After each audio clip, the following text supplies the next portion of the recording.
Azizê sai do quarto e se prepara para sair de casa. Sultan sai do esconderijo e espia a sogra, então liga para Aslan para alertá-lo do que a vilã vai fazer. Nazul chama Rayhan ao vê-la chegando e mostra que já estão prontos os papéis do divórcio, agora só falta que ela assine. Haidar elogia a atitude do pai. Rayhan é obrigada a assinar na frente de todo mundo. Yaren debocha de como é óbvio que Rayhan não queria fazer isso de verdade, mas ela não fala nada e se retira atormentada. Rayhan vai chorar no quarto, mas Melek a segue e diz que não é uma coisa tão trágica assim. Rayhan comenta que ela não faz ideia do que Haidar ameaçou fazer se ela visse Miran novamente. Melek confia que o pai dela jamais faria algo ruim e garante que os mocinhos ainda vão ficar juntos, mas Rayhan acha que o milagre precisa acontecer agora para isso dar certo. Azizê invade a mansão Sadoglu e grita para Nazul sair. Rayhan escuta e corre para ver a perversa. Nazul vai confrontar a abusada, mas Azizê jura que veio em missão de paz, mostrando que veio sozinha e desarmada, e tem uma proposta a fazer pelo bem dos netos de ambos, prometendo que não vai impedir Nazul de fazer nada na empresa se ele aceitar. Azizê vai esperar o rival amanhã de manhã na praça para responder publicamente, então se retira. Rayhan se anima com a possibilidade das coisas finalmente se resolverem entre as famílias, então vai ligar para Miran para contar a novidade. Miran para o carro ao saber que Azizê invadiu a casa de Rayhan, mas ela conta que a avó dele veio oferecer paz ao seu avô. Rayhan conta que foi obrigada a assinar o divórcio na frente da família, mas eles não vão valer nada se amanhã a paz finalmente chegar em Midyat. Miran deixa claro que o amor entre eles nunca mudará, independente das coisas darem certo ou não. Rayhan confia que dessa vez Azizê foi sincera e essa história vai acabar bem. Miran tenta entender sozinho o que Azizê pretende com essa paz, pois parece ser para salvar a vida de alguém. Aslan conta para Azad que Azizê foi ameaçá-lo, deixando-o revoltado. Azad diz que pode proteger o rapaz com a família, mas Aslan se garante sozinho e pede que ele não inicie nenhuma briga. Azad diz que sempre estará em dívida com ele por ter salvado sua vida. Aslan se convida para jantar na mansão Sadoglu essa noite. Azizê e Miran chegam em casa ao mesmo tempo. Miran exige saber o que a avó quer oferecendo paz, se há pouco tempo fez atirar em Azad. Azizê fica passada com a velocidade das notícias e diz que nada disso teria acontecido se Miran tivesse ido com Sultan e Gonu para começar uma nova vida. Miran não consegue entender nada do que a avó fez. Azizê diz que ia tirar a própria vida na frente dos inimigos, mas Miran atrapalhou até isso e com essa aparição desse tal de Aslan as coisas mudaram de figura outra vez. Ainur informa que o advogado veio para falar com Miran. O homem diz que veio acertar os detalhes do divórcio de Rayhan. Miran desce para ver os papéis e vê que Rayhan já assinou, então assina também e entrega pro advogado. Azizê pede que o neto não ligue muito para isso, já que Nazul vai dar um basta se aceitar a paz. Miran diz que vai se divorciar do mesmo jeito, pois seu objetivo era ficar com Rayhan e mesmo assim se vingar de Haidar, mas a avó atrapalhou tudo, então não tem mais sentido continuar. Azizê deixa o neto fazer o que quiser, então reflete que essa paz pode servir para Miran além de Aslan, mas depende se ele estiver sendo sincero. Nazul resmunga que não haverá paz alguma, mas Sian tenta convencer o pai a aceitar. Azad chega e conta que Azizê foi ameaçar Aslan, acreditando que ele estava mancomunado com o Sadoglu. Nazul acha isso uma prova de que Azizê está sendo falsa. Azad se choca ao saber que a vilã propôs paz para a família. Sian implora para o pai aceitar essa paz, mesmo que não seja de verdade e eles só ganhem tempo para reagir contra ela. Haidar aconselha o pai a fazer o mesmo. Nazul escuta os conselhos dos filhos.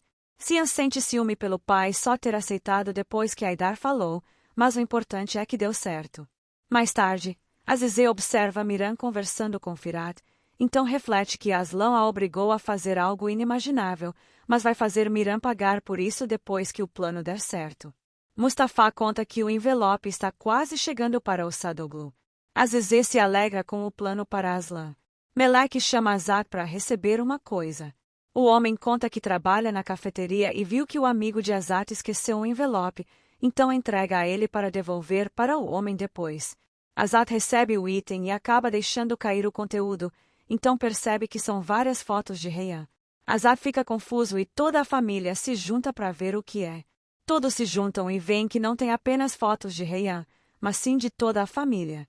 Azat conta que foi um garçom que veio trazer esse envelope que Aslan tinha esquecido onde eles foram tomar café, deixando todos confusos.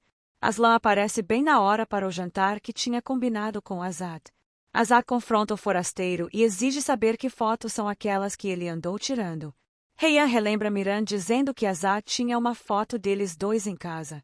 Nazul também confronta o mentiroso, então Aslan decide revelar quem é. Anif fica com medo dele ser sincero.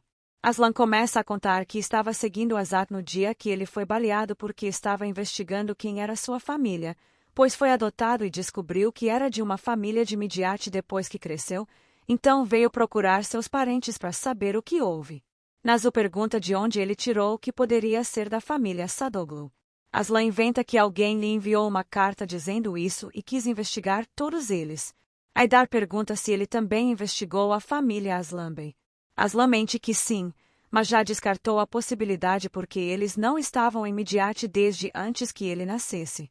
Aslan se desculpa por ter atormentado todo mundo com sua curiosidade e tenta sair, mas Azat pede para ele ficar. Miran observa lá de cima que Miran está com o Sadoglu e se irrita, mas Firat acha normal. Miran vê Aslan pedindo para Heian servi-lo e se enfurece, mas Firat o acalma para não estragar tudo agora. Miran lamenta estar de mãos atadas agora e ter que lidar com Azize antes de ser feliz com Heian. Heian termina de comer e sai da mesa.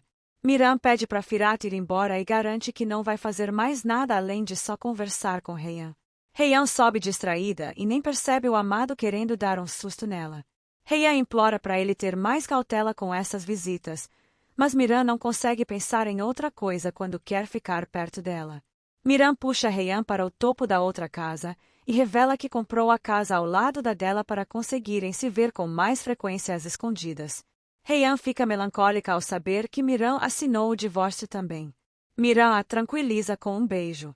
Heian decide voltar antes que percebam que ela demorou demais. Aslan comenta que a mansão Sadoglu é muito bonita. Azat sugere que ele veja a vista lá de cima que é ainda mais bonita, então o chama para subir. Heian pede para Miran sumir logo, mas ele se recusa a fazer isso enquanto o tal de Aslan não for embora também. Heian pede que Miran compreenda logo que Aslan só fez bem e não precisa ter esse receio todo com ele. Miran se incomoda porque esse fulano surgiu do nada e jamais confiaria em um desconhecido que tira fotos alheias. Heian conta ao amado a história que Aslan revelou para todos sobre as fotos que andou tirando, mas Miran acha que isso é uma lorota absurda e os Sadoglu estão deslumbrados por uma carinha bonita e convincente. Heian tenta ir embora porque ele está enchendo muito o saco, mas Miran promete parar e ir embora agora. Heian pede que ele espere até amanhã quando Nazul se encontrar com Azize para selar a paz e eles poderem se ver sem medo. Aslan aparece no terraço e encontra o casal. Heian implora para Miran sair, mas ele se recusa. Aslan decide ajudar e diz a Azat para voltarem para tomar café com os parentes dele, impedindo que o rapaz os flagre. Heian espera que Miran entenda agora que Aslan só quer ajudar e os livrou de um grande problema agora. Miran alega que não se importaria nem se ele falasse o que viu.